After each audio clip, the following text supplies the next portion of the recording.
setback for Montana State Representative Zooey Zephyr in her bid to return to the floor of the Montana State House. Late yesterday, a judge ruled that he did not have the legal authority to allow Representative Zephyr to return. Zephyr had been censured by her colleagues and banned from the State House chamber after speaking in opposition to an anti-trans bill, accurately highlighting the immense harm to the mental health of trans people, including kids, that these laws cause, and warning her fellow lawmakers that if they proceed, they would, quote, have blood on their hands. Her Republican colleagues called her actions, advocating for LGBTQ youth who are facing a mental health crisis, a, quote, insurrection. In response to the judge's ruling, Representative Zephyr tweeted this, quote, "Despite all the cruelties, I believe people saw a glimpse of what our country can be if we stand up for democracy and for one another. I will be meeting with communities and lawmakers across the state and country to discuss how this moment becomes a movement if we stand together." Montana State Representative Zooey Zephyr joins us now. Thank you so much for being here. Thank you for having me. I saw that you tweeted about a SWAT attempt, a sort of fake call. And I have to first ask you if you're okay, if you and your girlfriend are safe. Yes, we're both safe. We had known this would be a possibility and contacted law enforcement many months ago.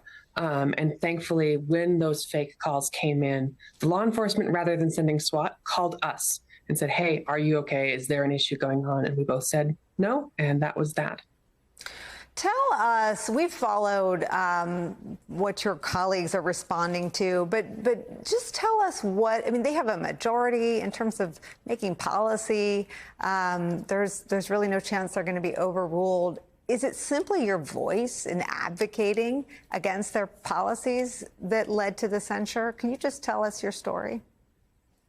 Yeah, we're seeing a growing extremism in the Republican Party. And that extremism, it isn't sufficient. It isn't enough for them to get the policies across the line.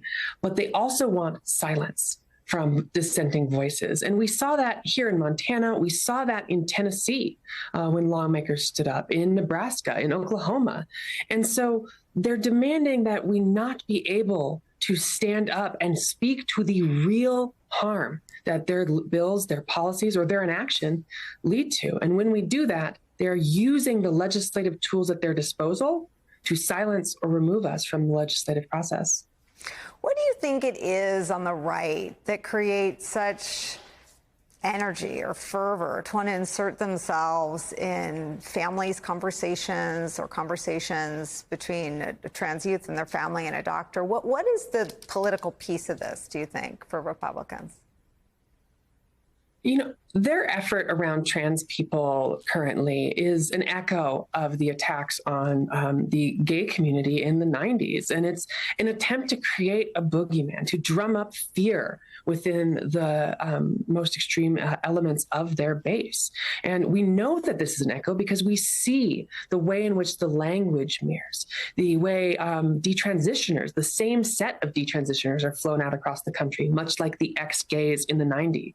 The ways in the 90s, the terms of recruiting was used to slander the gay community. And now we're hearing harmful words like groomer being used. But they will fail in their attack on trans rights, much like the attacks on gay rights did in the 90s, because trans people were part of your communities. We're your friends, we're your neighbors, and you're never far from a trans person or someone who cares deeply about us.